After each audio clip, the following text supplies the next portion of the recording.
Okay, so on to the next track in Sonia's Athems series, man. This is the 7th and last one for the day. There will obviously be more coming for Sonia this week and Sammy. We're literally going to wrap up Sammy this week and then carry on with Sonia. We'll probably be able to wrap up Sonia pretty soon as well. And then we've got the guys with a little bit less of a track list, which is like Michael, Vicky, and whatever else, and we'll get to those. Like I said, we will be wrapping everything up in July. By the 1st of August, I will be done with everybody's stuff. So for those of you watching, for those of you who this pertains to, just be a little patient with me. July will wrap it up. This is Mötley Crüe, man. I have definitely heard of the name over here. I think there was even a movie about Mötley Crüe, if I'm not mistaken. I think it might have even had MGK. I don't know. I could be wrong about that. But anyway, this is Dogs of War. Mötley Crüe is an American heavy metal band formed in Hollywood, California in 1981 by bassist Nikki Sixx and drummer Tommy Lee, with guitarist Mick Mars and lead vocalist Vince Neil joining right after. The band has sold over 100 million albums worldwide. Now, I know nothing about this band. I know absolutely, I've heard of the name, but I haven't heard of anything of theirs. Right, Dogs of War. I'm assuming this is about war. I don't know. Let's go. Let's see what we got.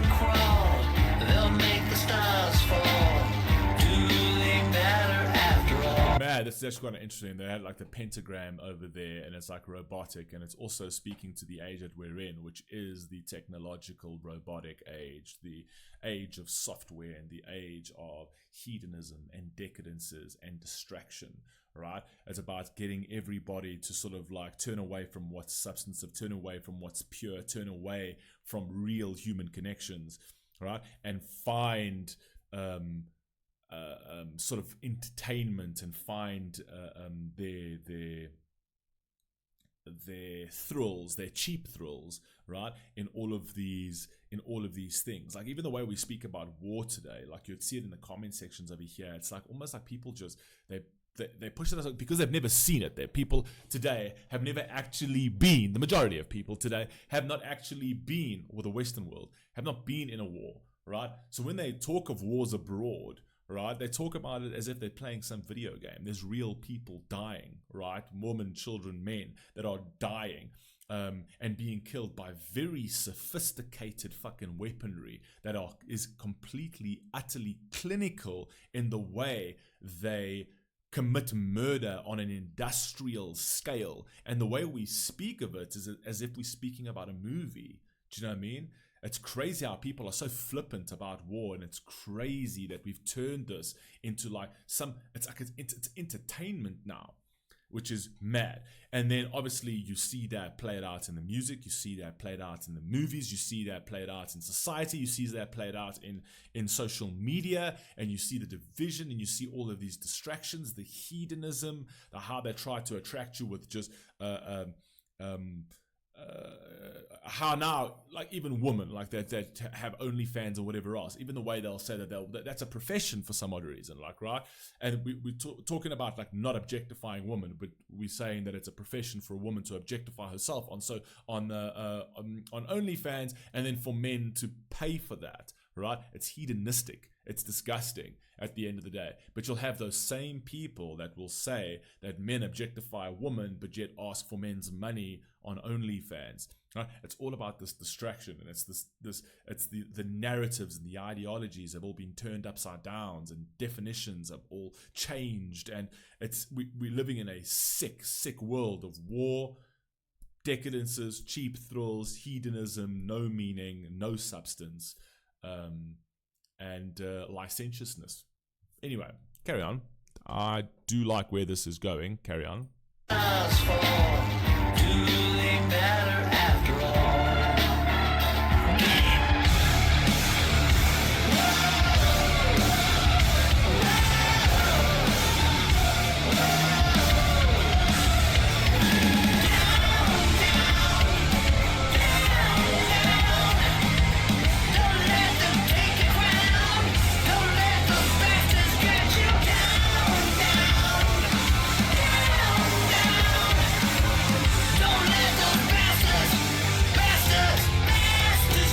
I like the fact that all of that hedonism and the satanistic stuff, and even behind the pilots there was like a blow-up doll and shit like that, and the jets were representative of the good guys, right, to take down the system that's trying to distract and destroy the young minds. So very, very, very cool. I like the sign over there that says welcome to hell, right, where earth literally being hell, right, but actually taking down the bastards who perpetuate this. Okay, very cool. Really like that. Bastards, get you down. Holiday Motel. Black out the bright white noise. Stand up and we'll destroy. We don't love you anymore. A black wolf is standing at our back door, staring at the blood stain on the floor.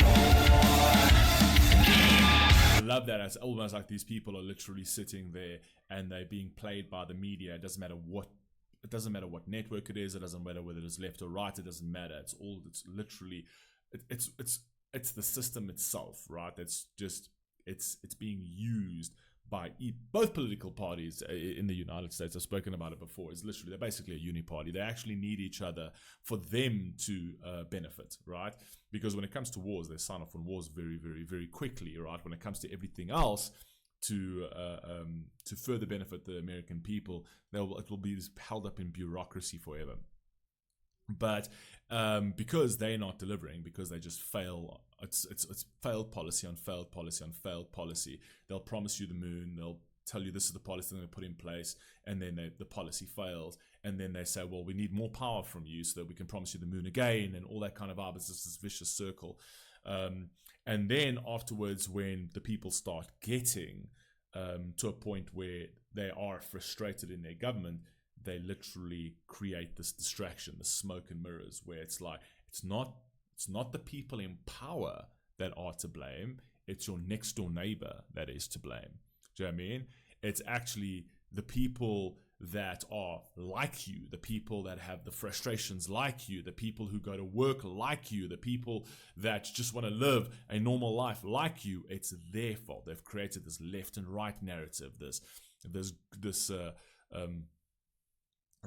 two sides of the fence type of game, because that's the divide and conquer type thing. So they've gotten you so distracted with the guy on the street that can't affect anything, right? He's in the same position. He just wants to live a better life. He might have different positions to you, but he just wants to live a better life. And anything he says or anything that he supports is now played against each other. You're being used like pawns on a fucking chessboard. Do you know what I mean? And the bigger pieces are eating you and laughing about it at the same time, essentially. Anyway, carry on.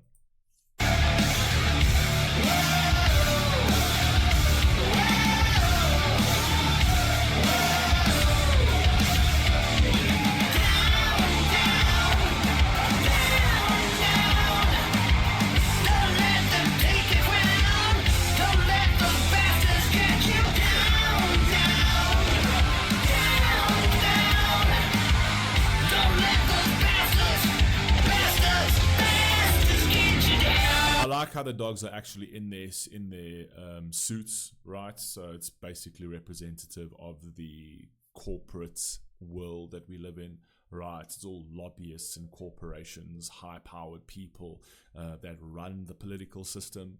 For those of you who think that the American president is the most powerful man on earth, it's actually comical. It's fucking comical that you think that the American, you often hear this in the media, right? And obviously it's part of what they say. You know what I mean? The most powerful man on earth.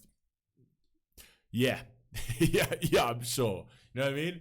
I mean, he operates in the sun, right? Real power operates in the fucking shadows. The black suits and the black briefcases tells the most powerful man on earth, right, what he has to do and how he has to do it. And if he doesn't comply, he's out. You know what I mean? Come on, man.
The fact that they're playing the whole war dogs with the actual dogs itself, and the dogs are representative of the system in every which way, right? So in the corporate system, in the music industry, the actual system of the like policing, the SWAT, and whatever else. It's literally everything. To those dogs are everywhere in order to control you, right? And they're also the very same ones that actually, there was a movie called War Dogs. I thought it was fucking sensational. I thought it was amazing.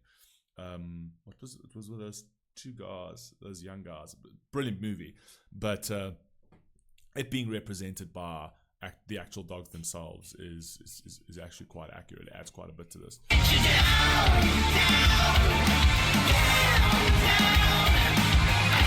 let them take your crown. Don't let those bastards catch you down, down, down, down. Don't let those bastards get you down.